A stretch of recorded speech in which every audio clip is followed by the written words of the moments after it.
Hello student, मैं हेमराज रेगर आपको online class में स्वागत करता हूं। जैसा कि हम वीडियो के माध्यम से भाषाई कौशलों के विकास के बारे में पढ़ रहे थे, हमने इस भाषाई कौशलों के 3 वीडियो बना चुके हैं। भाग 1 है जिसमें श्रवण कौशल के बारे में बताया हुआ है, भाग 2 भाषण कौशल के बारे में बताया है और भाग 3 पठन कौशल के बारे में बताया है। आज हम भाग 4 को लेखन कौशल के बारे में अध्ययन करेंगे, जो कि परीक्षा के लिए एवं प्रतियोगिता परीक्षा के लिए बहुत ही इम्पोर्टेंट है। इससे संबंधित बहुत से प्रश्न पूछे जाते हैं। तो शुरू करते हैं लेखन कौशल। लेखन कौशल को राइटिंग स्किल भी कहा जाता है। जैसा कि हम भाषा अपने मुख से 2 तरह से व्यक्त करते हैं, एक तो है मौखिक या लिखित। तो मौखिक भाषा को हम ध्वन्यात्मक माध्यम से करते हैं और उन्हीं ध्वन्यात्मक संकेतों को मतलब है कि आवाज़ को प्रतीकों के रूप में अगर परिवर्तित कर देते हैं तो वो हो जाती है लिखित। तो यानी ध्वन्यात्मक अगर व्यक्त करते हैं तो मौखिक होती है, और ध्वन्यात्मक को प्रतीकों के रूप में अगर और चिन्हों के रूप में अपन व्यक्त करते हैं तो वो लिखित हो जाती है। अर्थात मौखिक रूप के अंतर्गत भाषा का ध्वन्यात्मक रूप एवं भावों की मौखिक अभिव्यक्ति है। जब इन ध्वनियों को प्रतीकों के रूप में व्यक्त किया जाता है और इन्हें लिपिबद्ध करके स्थायित्व प्रदान करते हैं तो वह भाषा का रूप कौन सा होता है? लिखित रूप होता है और लिखित कहलाता है। भाषा के इस प्रतीक रूप की शिक्षा प्रतीकों को पहचान कर उन्हें बनाने की क्रिया अथवा ध्वनि को लिपिबद्ध करना लिखना कहलाता है। यानी जो हम मुख से ध्वन्यात्मक जो हम ये आवाज़ निकालते हैं और भावों को व्यक्त करते हैं, उन्हीं भावों और विचारों को जब हम लिपिबद्ध या प्रतीकों के रूप में अगर व्यक्त करते हैं तो उसको हम क्या कहते हैं? लिखना कहते हैं। यानी हम जब कॉपी में कोई अगर बात मौखिक रूप से करते हैं तो उस समय हम नहीं लिखते हैं, जब उसी बात को हम कॉपी के अंदर लिखते हैं तो वो लिखना कहलाता है। इसी तरह से ग्रेक ने परिभाषा दी है कि उच्चारित ध्वनियों को प्रतीकों के रूप में व्यक्त करना लिखना है। यानी जो उच्चारित की जाती है, उच्चारण की गई ध्वनियों को प्रतीकों के रूप में व्यक्त करना ही लिखना कहलाता है। जब हम हिंदी में करते थे हिंदी अक्षरों में लिखते हैं, इंग्लिश में करते हैं तो इंग्लिश अक्षर में लिखते हैं, संस्कृत में अगर उच्चारित करते हैं तो संस्कृत में लिखते हैं। तो इन उच्चारित ध्वनियों को प्रतीकों के रूप में व्यक्त करते हैं तो उसको क्या कहा जाता है? लिखना कहते हैं। अब है लेखन कौशल के उद्देश्य। कोई भी कार्य करते हैं उसके पीछे कुछ ना कुछ उद्देश्य जरूर होता है। तो लेखन कौशल मतलब है कि विकसित करना है, उसमें दक्षता प्राप्त करनी है, तो उसके पीछे कोई ना कोई उद्देश्य अवश्य है। सबसे पहले है छात्र सोचने एवं निरीक्षण करने के उपरांत भावों को क्रमबद्ध रूप से व्यक्त कर सकेगा। यानी जो भी व्यक्ति या बालक है अपने मन में जो विचार सोचता है या उसके वो निरीक्षण करता है तो उस जो निरीक्षण की गई है या जो उसने बात सोची है उसको लिपिबद्ध लिख सकेगा। छात्र सुपाठ्य लेख लिख सकेगा, यानी अच्छे से लिख सकेगा। शब्दों की शुद्ध वर्तनी लिख सकेगा। कहते हैं ना कि मौखिक रूप से बहुत सारे अशुद्धियाँ अपन कर सकते हैं, जब बालक उसको लिखने की कोशिश करता है तो वो अशुद्धियों को शुद्ध कर सकता है। छात्र ध्वनि समूह, शब्द, सूक्ति, मुहावरों का ज्ञान प्राप्त कर सकेगा। जब वह छात्र लिखना प्रारंभ करता है तो वो ध्वनि समूह, सूक्तियों, मुहावरों और उनका ज्ञान प्राप्त करके उसमें मतलब कि शुद्धि कर सकता है। विराम चिन्हों का उचित प्रयोग कर सकेगा। मतलब है कि कहाँ पे विराम लगाना है, कहाँ पे विराम चिन्हों का प्रयोग करना है, वो उसका मतलब है कि उसको जानकारी हो जाएगी तो उसका प्रयोग कर सकेगा।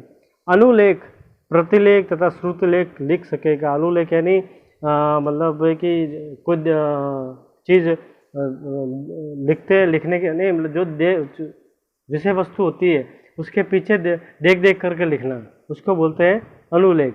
प्रतिलेख यानी बिल्कुल नकल करना, और श्रुतिलेख यानी सुनकर लिखना। यानी इनमें वो दक्षता प्राप्त कर सकेगा। व्याकरण संबंध भाषा का प्रयोग करने में सक्षम होंगे। जब लिखित कार्य किया जाता है किसी भी विषय का तो उसमें व्याकरण का प्रयोग तो करना ही होता है। बिना व्याकरण के कोई भी विषय नहीं पढ़ी जा सकती, इसलिए व्याकरण का प्रयोग कर सकेगा, उसमें सक्षम हो सकेगा।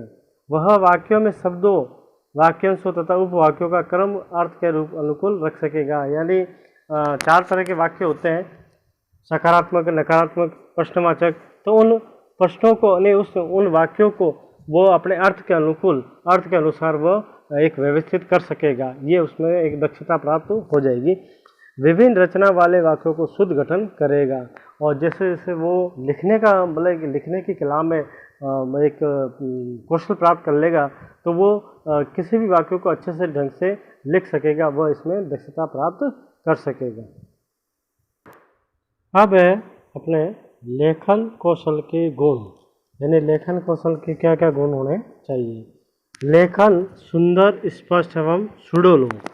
मतलब ये कि लेखन सुंदर होना चाहिए, स्पष्ट होना चाहिए और सुडौल होनी चाहिए। सुडौल का मतलब होता है कि जो अक्षरों की बनावट होती है वो सबकी एक जैसी होनी चाहिए। कई बार क्या होता है कि बालक कोई छोटा अक्षर लिखता है, कोई बड़ा अक्षर लिखता है, तो उसके मतलब जो बनावट होती है वो ऊपर नीचे हो जाती है, तो वो एक बेडौल दिखता है।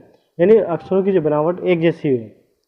दूसरा है उसमें प्रवाहशीलता एवं क्रमबद्धता होनी चाहिए। प्रवाहशीलता यानी मतलब एक क्रम होना चाहिए, एक प्रभाव होना चाहिए इसके अंदर, ऊपर से नीचे या नीचे से ऊपर, ऐसा कुछ एक क्रमबद्धता होनी चाहिए, तभी वो अक्षर दिखने में अच्छे लगते हैं। तीसरा है विषय, यानी शिक्षण सामग्री उपयुक्त अनुच्छेदों में विभाजित हो। यानी जो भी अपन विषय लिख रहे हैं तो उस वो अलग अलग पार्ट्स में हो। मतलब एक साथ लिखते हैं या एक साथ लिखा जाता है, तो शायद उसमें जो एक प्रभावशीलता आनी चाहिए, जो एक आकर्षण करने की चीज़ होती है, वह नहीं हो पाती है। चौथा है भाषा एवं शैली में प्रभावोत्तरता होनी चाहिए। यानी भाषा ऐसी हो, जब अपन लिखते हैं तो वो शैली कैसे होनी चाहिए, प्रभावशाली होनी चाहिए, जिससे वो देखते ही किसी मतलब व्यक्ति के, श्रोता के या जो भी है उसके अंदर वो पढ़ने की इच्छा हो जाए, लिखने की इच्छा हो जाए। भाषा व्याकरण सम्मत हो। हम कोई भी भाषा अगर लिखते हैं तो वो व्याकरण से संबंधित होनी चाहिए। व्याकरण का मतलब पूरी व्याकरण प्रयोग करते हुए लिखी भी होनी चाहिए, अन्यथा वो जो शब्द है, वाक्य है, सब ये सभी निरर्थक हो जाते हैं। तो व्याकरण का प्रयोग करते हुए अगर भाषा लिखी जाती है तो वो प्रभावी होती है। उसके बाद में है अभिव्यक्ति संक्षिप्त, स्पष्ट तथा प्रभावोत्पादक हो। यानी आपकी जो अभिव्यक्ति है, जो आप लिख रहे हो, वो संक्षिप्त होनी चाहिए, ज़्यादा विस्तारित नहीं होनी चाहिए और स्पष्ट होनी चाहिए। और उसके बाद में है प्रभावी और आकर्षक होनी चाहिए, तभी ही वो उस आपकी लेखनी को कोई देखेगा, निरीक्षण करेगा तो आपकी प्रशंसा होगी और आपकी लेखनी को कोई पढ़ना चाहेगा। अगर अपनी लेखनी खराब है और लेखनी भद्दी है और लेखनी अपनी सुंदर नहीं है, तो कोई भी व्यक्ति अपनी लेखनी को पढ़ना नहीं चाहेगा, उससे मतलब है कि टालने की कोशिश करेगा। तो अपने जो लेखन कौशल के गुण का मतलब ये होता है कि अपने ज़्यादा से ज़्यादा बालक को लेखन कौशल को अच्छा करना चाहिए। अब आगे, अब है लेखन कौशल के लिए आवश्यक बातें। यानी जब हम या अध्यापक के द्वारा जब शिष्य को लेखन कौशल सिखाया जाता है, लिखने की कला सिखाई जाती है, तो हमें किन बातों का ध्यान रखना चाहिए। तो सबसे पहले बालक को लिखना तभी सिखाया जाए जब वह लिखने में रुचि ले। बहुत ही अच्छी बात है कि जब बालक कहते लिखने में रुचि हो तभी वो सीख पाएगा। अगर लिखने में रुचि नहीं है तो वह सीख नहीं पाएगा। तो बालक की जब रुचि हो तभी उसको सिखाना चाहिए। इसके बाद में अक्षरों को सरल से कठिन के क्रम में लिखना सिखाया जाए। यानी हमेशा हम कोई भी चीज़ बच्चों के सामने अगर पेश करते हैं तो हम सबसे पहले हम सरल चीज़ बताते हैं और सरल से उसको कठिन की ओर ले जाते हैं। यानी सरल पहले बताई जाती है और कठिन बाद में बताई जाती है। तो अक्षरों में और लिखावट में भी यही होना चाहिए, पहले उसको सरल चीज़ सिखाई जाए, उसके बाद में वो कठिनता की ओर बढ़ाया जाए। तीसरा है बालक के लिखने की गति पर प्रारंभ में ध्यान न देकर अक्षरों, शब्दों और वाक्यों की शुद्धता पर ध्यान दें। प्रारंभ में क्या होता है कि बच्चों की जो लिखने की गति होती है वो धीरे होती है, लेकिन हमें उस समय उसकी गति पे ध्यान नहीं देना है, बल्कि उसकी जो शब्द लिख रहा है, जो वाक्य लिख रहा है, उसकी शुद्धता पे ध्यान रखना है। जब बालक अगर गलत लिखता है तो उसका शुद्धिकरण करना है। चौथा है प्रारंभ में अक्षरों का आकार बड़ा होना चाहिए। धीरे धीरे अक्षरों के आकार छोटे किए जाए। प्रारंभ में जब प्राथमिक क्लास में बच्चा जब एडमिट होता है, प्रवेश लेता है, तब उसके अक्षर बड़े बड़े होते हैं और हमेशा अक्षरों की पहचान शुरुआत में बड़े बड़े अक्षरों से ही कराई जाती है। फिर उसके बाद में जब उसको लिखने की बनावट अच्छी हो जाती है, वो लिखने लग जाता है, तो उसके बाद में धीरे धीरे अक्षरों की बनावट सिखानी चाहिए। उसके बाद में बालक के मन में लिखने के प्रति उदासीनता नहीं होनी चाहिए। कोई भी कार्य करने के लिए हमेशा हमें बालक के और उसका बालक का मन को पढ़ना चाहिए। अगर उसका मन पढ़ने में नहीं है तो वो कोई भी चीज़ सीखने में इंटरेस्ट नहीं दिखाएगा। इसलिए उसके मन मतलब उसका पढ़ने का मतलब इंटरेस्ट होना चाहिए। नेक्स्ट है लिखना सिखाते समय बालक की व्यक्तिगत विभिन्नता पर ध्यान रख देना चाहिए। कई बार क्या होता है, जब हम कक्षा में जाते हैं तो सभी बालक एक जैसे नहीं होते हैं। कुछ बालक प्रतिभाशाली होते हैं, कुछ बालक मंद बुद्धि के होते हैं। तो हमें सभी बालकों को एक शिक्षण विधि से नहीं पढ़ाना चाहिए। प्रतिभाशाली बालकों को हम उसको अलग प्लेटफॉर्म देना चाहिए और मंद बुद्धि के बालकों को उनको धीमी गति से सिखाना चाहिए, तभी वो सीख पाएंगे। उसके बाद में है लेखन कार्य पढ़े हुए अंश से सिखाना चाहिए। बालक पढ़ी हुई बात को आसानी से लिख पाते हैं।